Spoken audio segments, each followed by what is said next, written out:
Slovenia is a typical post-communist country where leftists still hold all the power.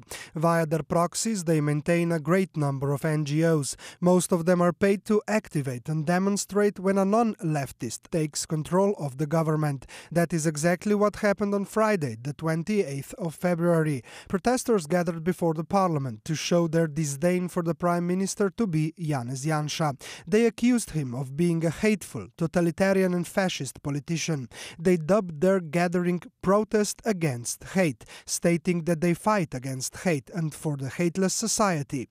But their words showed that they were the ones spreading hate. If you don't believe so, listen to the statement of Svetlana Slapšak, self-appointed moral authority in Slovenia.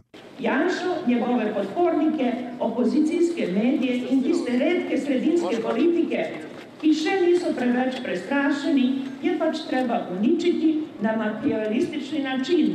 Resnica in čast naj bosta prekleta. Oni so arhitekti zla. Nazi propaganda spewing from the mouth of a leftist professor and writer. Those who gathered and proclaimed themselves fighters against hate applauded her loudly. The next speaker showed his true commitment to hatred, with branding politicians with derogatory names. Lažnivci, tatovi glasov, zmikavci, prevaranti, lopovi, izdajalci, uničevalci demokracije. Kako že pravimo takim ljudem? Lažnivci, prevaranti, lopovi, zmikavci, tatovi, izdajalci. Kaj bo z njimi? Gotovi so.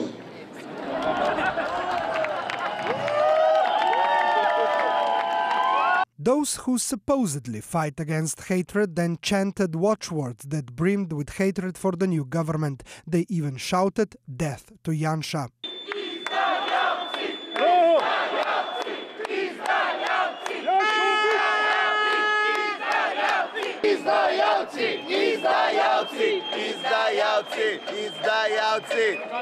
But the crowning failure of the protest was the appeal to kill the new Prime Minister Janša. The crowd cheered and rooted for the death of a new Prime Minister, and they dared to call themselves fighters against hate.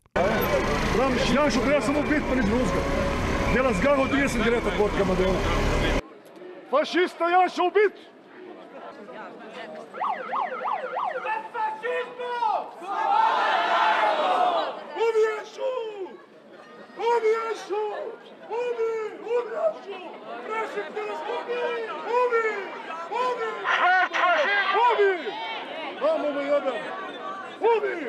Protesters who never gathered during 1.5 years of leftist government also said that this protest is just the beginning. They are going to continually spread fear for the next 2 years. To je največji megafon, ki ga imamo na Kersnikovi danes.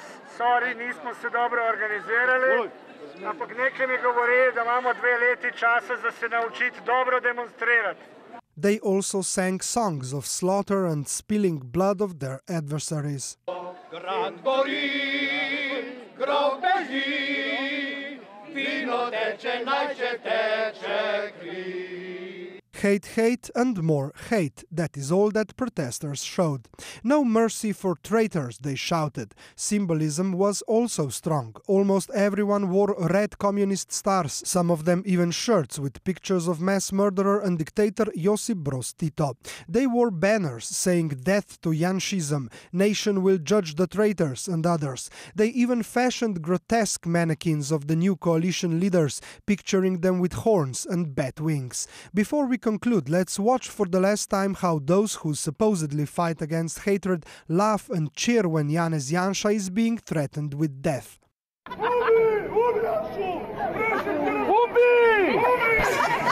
Police didn't interfere, for they too are under control of the deep state. This is a true picture of Slovenia.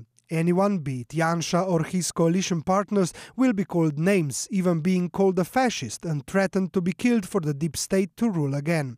These so-called protesters against hate are the true face of hate in Slovenia, and they profit of Slovenia's downfall and keeping Janša in the opposition.